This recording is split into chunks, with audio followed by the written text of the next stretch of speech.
Hello everyone, I am Marvin and I am here to discuss the rules for deducting travel expenses. Let's start with the W's on the strict rules of travel expenses for businesses. First is the who. Who can deduct these travel expenses? Only the business owners can deduct these travel expenses when they travel away from home for a legitimate business purpose. Second is the what. What are the deductible items for these travel expenses? The business owners can deduct these travel costs, airfare, hotels and lodging, car rentals, and meals, among others. Next is the why. Why do we want to deduct these travel expenses? Of course, for tax savings. This tax savings is correlated to the tax bracket the business owner is in. Just remember that travel expenses related to personal or vacation days are not deductible.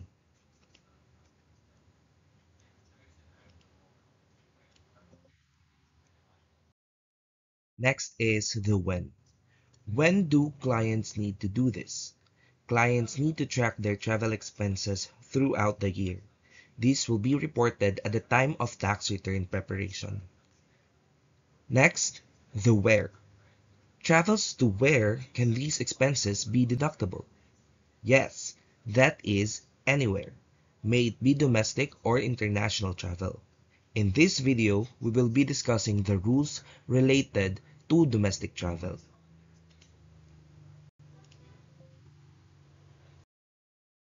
Now, let's proceed to the different business travel rules. First up, we have rules on reasonable business expenses. Travel expenses to be deductible must satisfy the ordinary and necessary characteristics of a deduction. Is the travel expense ordinary? Is it common and accepted in your type of business? And is it necessary? Is it helpful and appropriate for your business? Is it business related?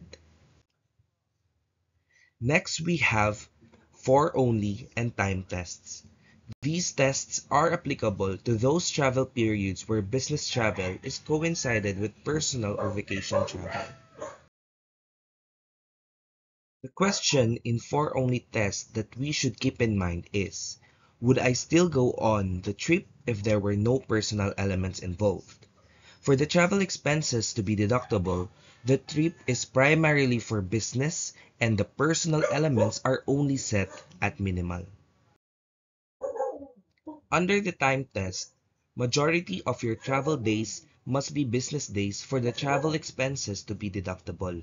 For example, in a 7 travel day period where 5 days are for business and 2 days are personal, the travel expenses on the 7 day travel period are deductible because the majority of your travel days are business days. Another business travel rule is the profit motive test.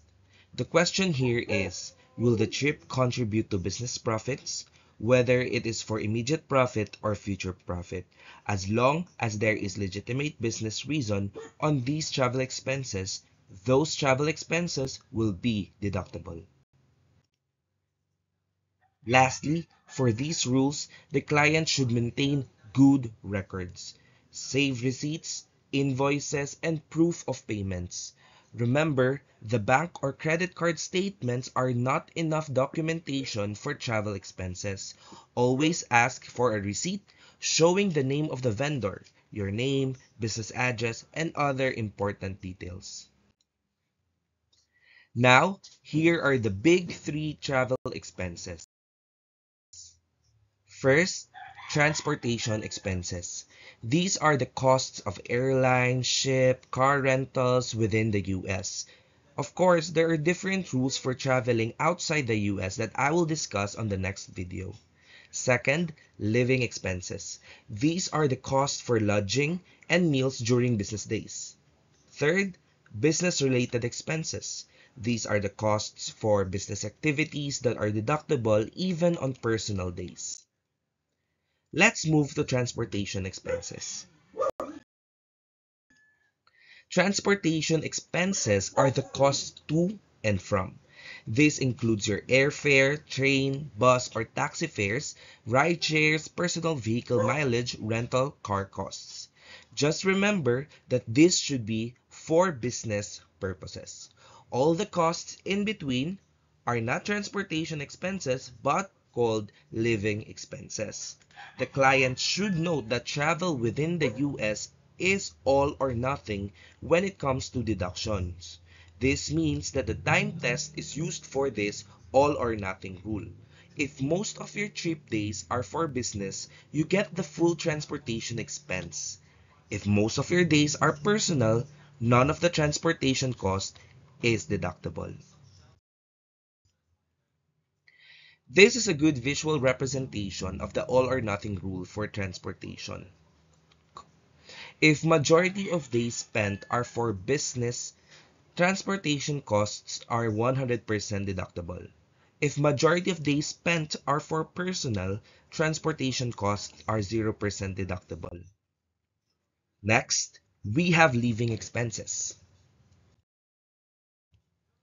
We know already that these refers to meals and lodging expenses, but we should remember that these are only deductible on business days only. Living expenses are separate from the transportation expenses. Here is an example. You traveled from Monday to Sunday, or you traveled from Monday, uh, worked on Tuesday to Sunday, then the Monday to Thursday were set for business, while Friday to Sunday are for personal.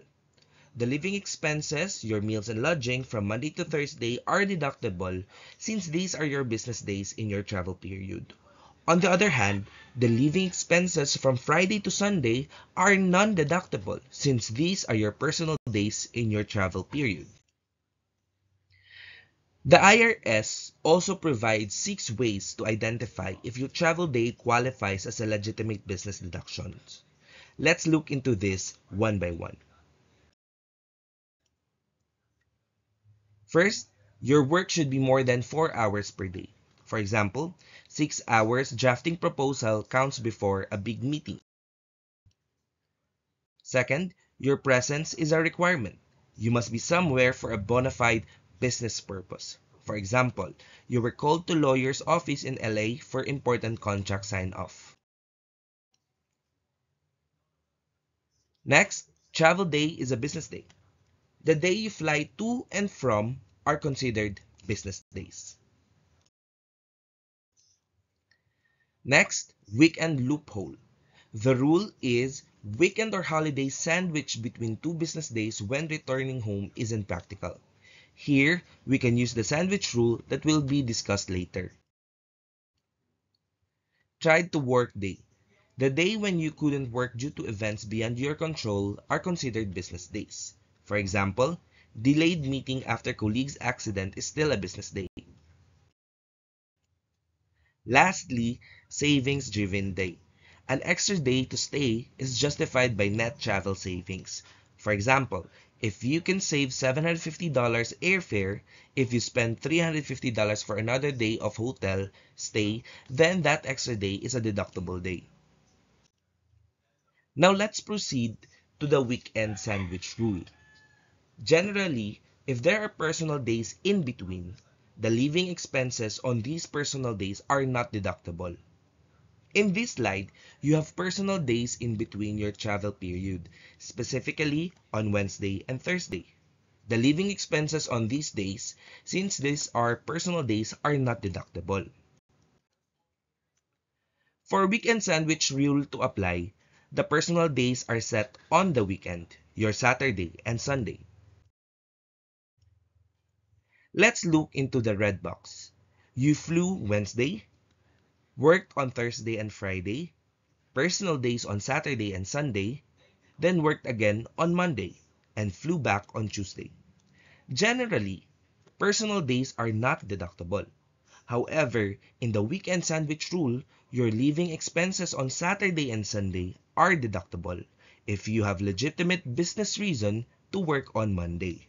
Remember that the personal days should be set on the weekend, Saturday and Sunday, and that there is a legitimate business reason to work on Monday to count as a weekend sandwich. Under the red box, we have another scenario.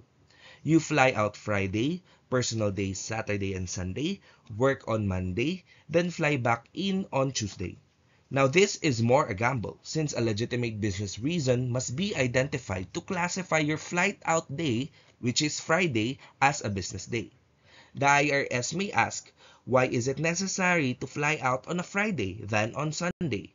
You may raise savings-driven day as a reason, for example. So we come now to the summary for the key rules for deducting travel expenses. Let's go back to the W's, the who, and the what. Only business owners can deduct travel expenses for legitimate business purposes. Deductible expenses are airfare, hotels, car rentals, meals, lodging, and other legitimate business expenses. The why. Deductions provide tax savings based on your tax bracket. Remember that personal or vacation expenses are not deductible. The when and where. Track expenses year-round. Report at tax time. This applies to domestic and international travel. So the domestic rules are covered here in this video, and the international travel rules are covered on the next video.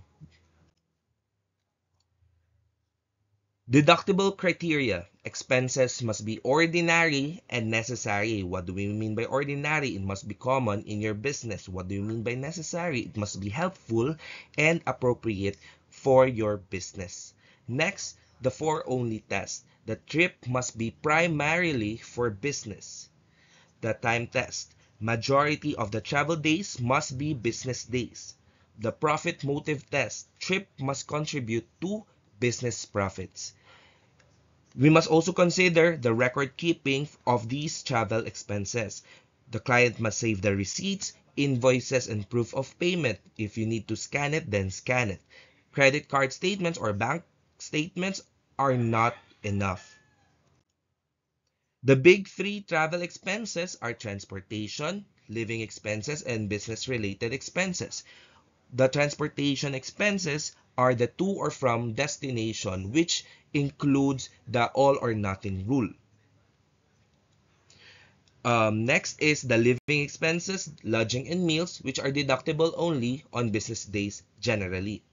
Business-related costs for business activities, even on personal days, is deductible if it is justified. We also discussed the IRS business day rules. Work must be more than 4 hours. If the presence is required when you travel, it is deductible. The travel days, the weekend loophole, try to work days, and savings-driven days can all qualify as business days. Lastly, the weekend sandwich rule. If personal days fall on a weekend between business days, those weekend days may be deductible if there's a legitimate business reason to work on the following Monday.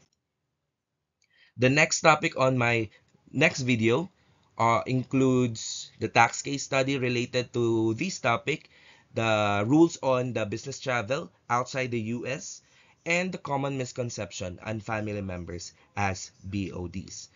So I'll upload another video discussing these topics. Have a great day, everyone.